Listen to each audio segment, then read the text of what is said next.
tutorial.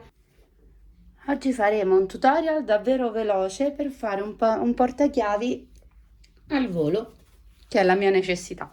Useremo la serie Glam, questa è la scheda tecnica dove troverete tutte le informazioni, insieme al termoadesivo viene venduta e viene fornito anche questo QR code dove troverete anche i video ufficiali di Bflex per seguire step by step eventuali dubbi che non sono chiariti in questo video. Qui ci sono tutte le specifiche tecniche e ora andiamo al taglio con Joy e all'applicazione con Mini Press direttamente su Ecopelle.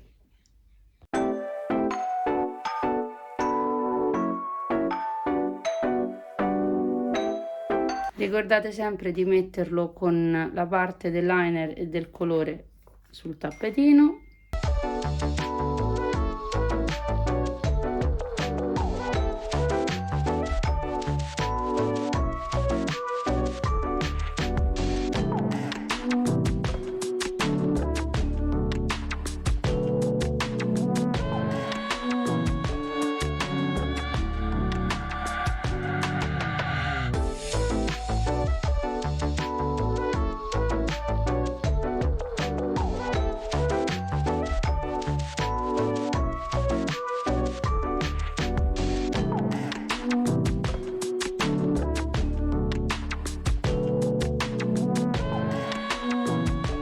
Ed eccoci qui alla fine di un altro tutorial. Se avete domande o commenti scrivetelo qui sotto, ricordate di mettere mi piace al video, attivate la campanella così potete continuare a seguirmi, iscrivetevi al canale.